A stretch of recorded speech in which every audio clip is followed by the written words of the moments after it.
Olá, meu amigo, minha amiga, sejam bem-vindos a mais um Portal do José. Agora 56 dias das nossas eleições. E como acontecem situações que mexem com o nosso cenário político, né? Mesmo assim, é possível a gente fazer algumas previsões com grande margem de acerto. Não foi por outra razão que eu abri aqui com vocês uma contagem regressiva há mais de um ano, porque ao analisar os fatos da economia, as situações da economia, da política, da geopolítica, era possível a gente cravar que o presidente atual estava com prazo de validade se esgotando e que ele seria arremessado para o lixo da história e será arremessado.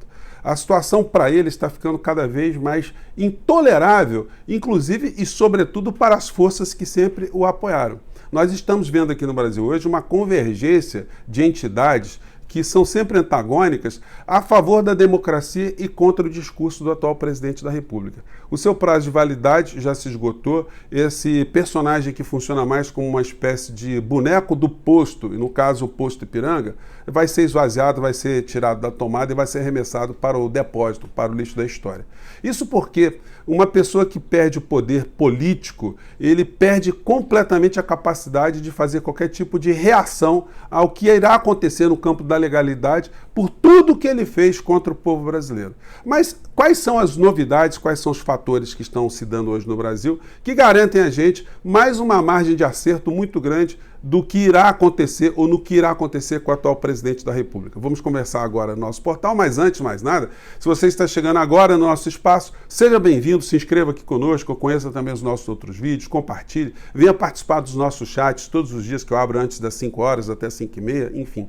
Mande seu comentário para cá, porque é muito importante, são sempre importantes as suas impressões, suas críticas e o seu joinha também. E mais uma vez, um grande abraço a vocês que estão se inscrevendo no nosso clube de membros. Vocês incentivam ainda mais esse tipo de atividade que eu faço com vocês aqui, com muita satisfação no nosso portal, tá bom?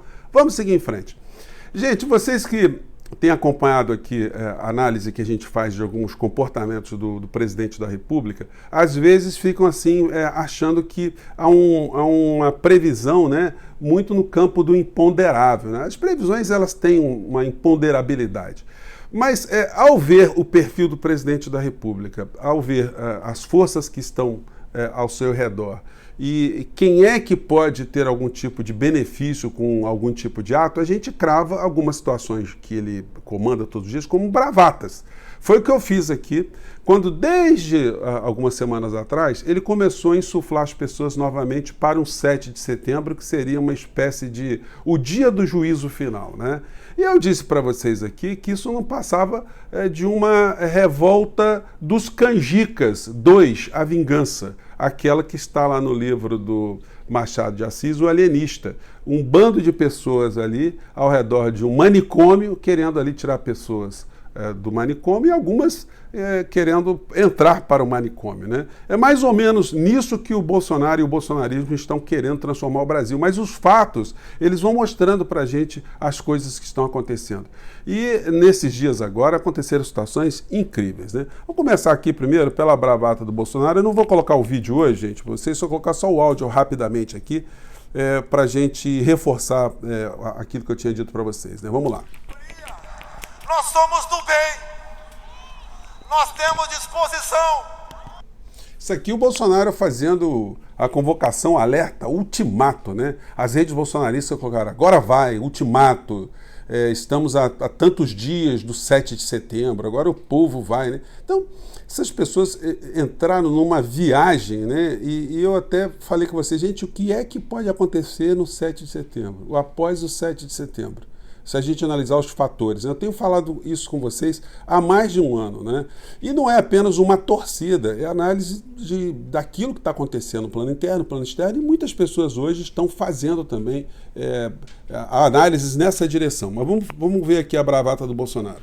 Para lutar pela nossa liberdade, pela nossa pátria, convoco todos vocês agora, para que todo mundo, no 7 de setembro, vá às ruas, pela última vez! Vocês perceberam aqui o tom, né, musical, né? Eu falei para vocês na época que o DJ coloca assim, algo como se fosse a Quinta Sinfonia de Beethoven, né? Coloca ali uma coisa grave, um som assim, para dar o climão, né? Para entusiasmar as pessoas, né? Os canjicas para irem para as ruas. Vamos lá.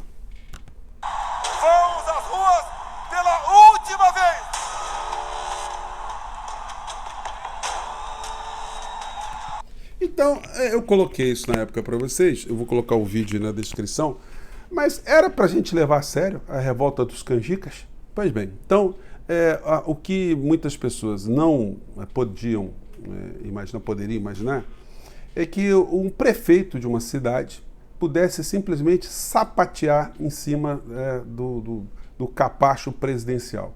Pudesse dizer para o presidente da República que ele não manda, ele não é um ditador aqui no Brasil, e que existe uma Constituição, e a Constituição garante poderes administrativos para os prefeitos, para os governadores. E o prefeito da cidade do Rio de Janeiro, o senhor Eduardo Paes, deu uma pancada que até agora o Bolsonaro não sabe como assimilar. E os canjicas viram ali a água ser jogada dentro do caldeirão dessa canjica. A canjica ficou muito aguada dos canjicas, né?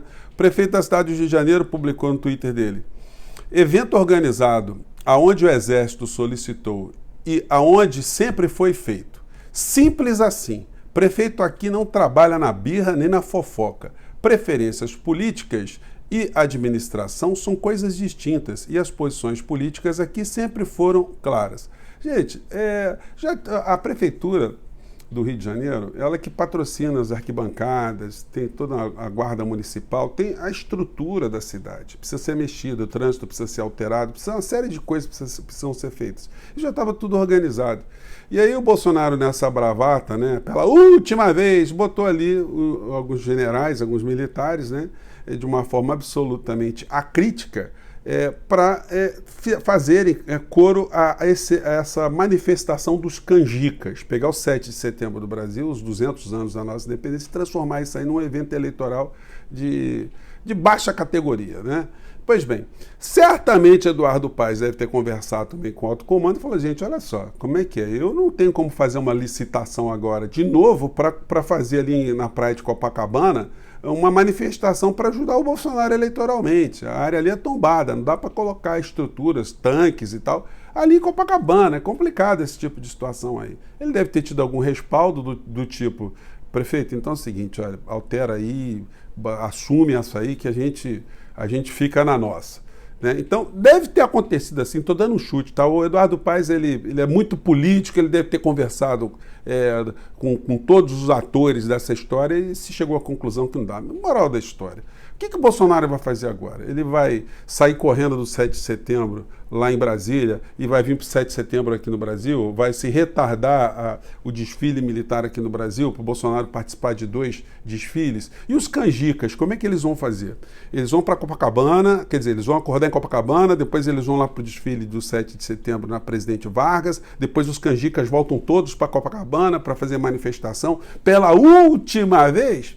Então, gente, é esse tipo de ser que ocupa a presidência da República, e ele só tem hoje apoio de um segmento muito restrito também, não é da totalidade dos segmentos, que são de alguns pastores, empresários, vigaristas, que dão apoio ao Bolsonaro para terem lucro no final da história. E aí um pequeno parênteses, né? Quando a gente pega, por exemplo, Bolsonaro ontem à noite, ele esteve lá com o pastor Valdemiro Santiago, que eu mostrei aqui para vocês a folha corrida do indivíduo, né? As coisas que ele faz para iludir, para engabelar as pessoas. Não tem como a gente dizer de outro modo, gente. E aí o Bolsonaro é muito útil para essas estruturas, né? E aí eu vou te pedir aqui a sua análise crítica, mesmo você que é evangélico, você que é cristão, enfim, para você observar se isso que eu vou dizer para vocês é alguma coisa absurda.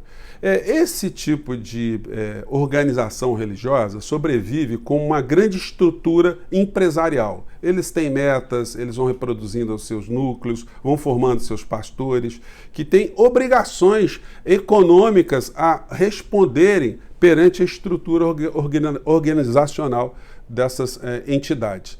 E, como tal, a arrecadação ela precisa de ter um público. E o público só é possível existir se houver uma necessidade desse público. Você só abre um restaurante numa região se você fizer uma pesquisa, se tiver gente ali para frequentar o teu restaurante. Se não tiver, você não abre. Então, quanto mais gente miserável tiver no nosso país, mais gente desesperada, mais o espaço para essas agremiações crescerem. E quem é que joga mais o povo na miséria? Quem é que cria mais problemas no Brasil, senão o atual presidente da República? Então, basta vocês concluírem aqui por que existe essa simbiose.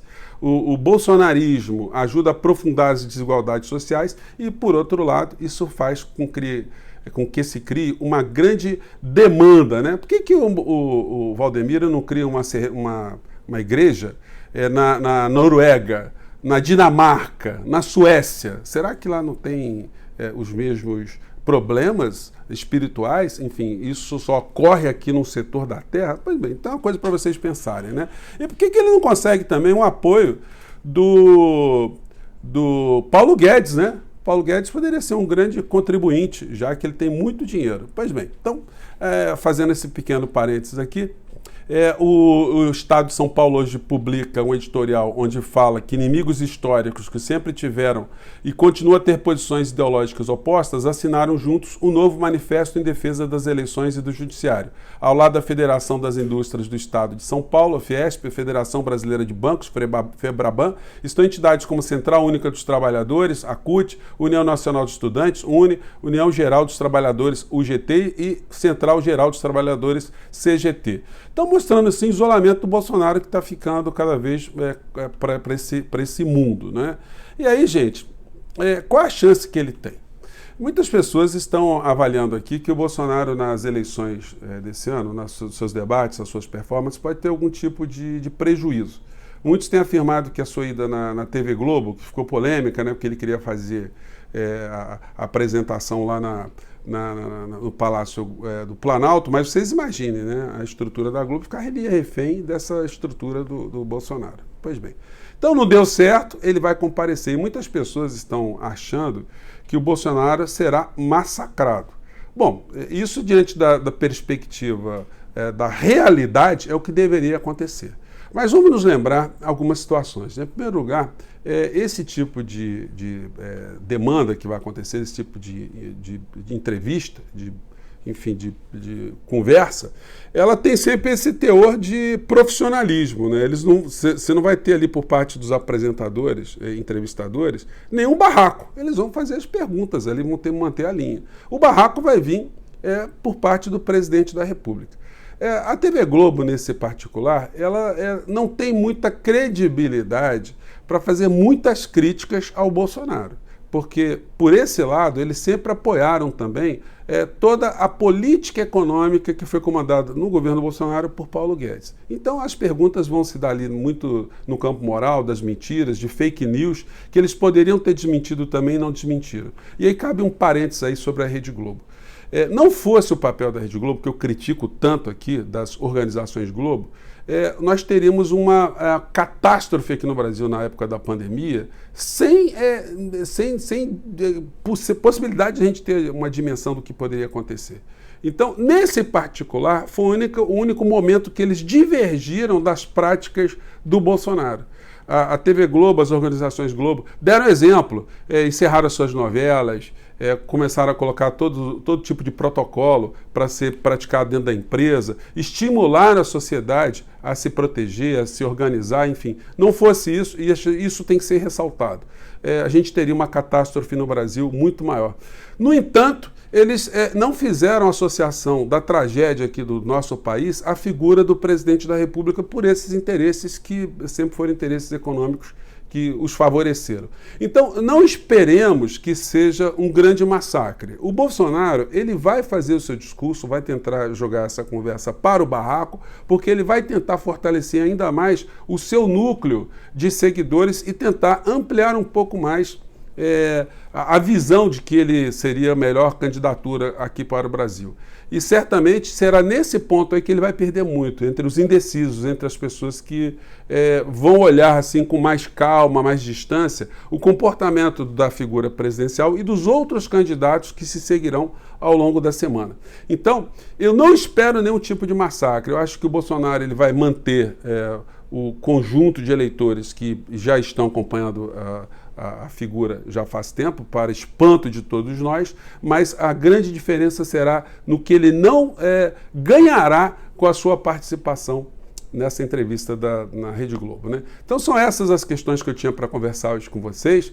Mais uma vez, muito obrigado por vocês estarem aqui no nosso portal. Enfim, um grande abraço e até o nosso próximo encontro. E vamos ver aqui se o dia 7 de setembro não será o dia dos canjicas ou não, tá bom? Um grande abraço, até lá. Tchau!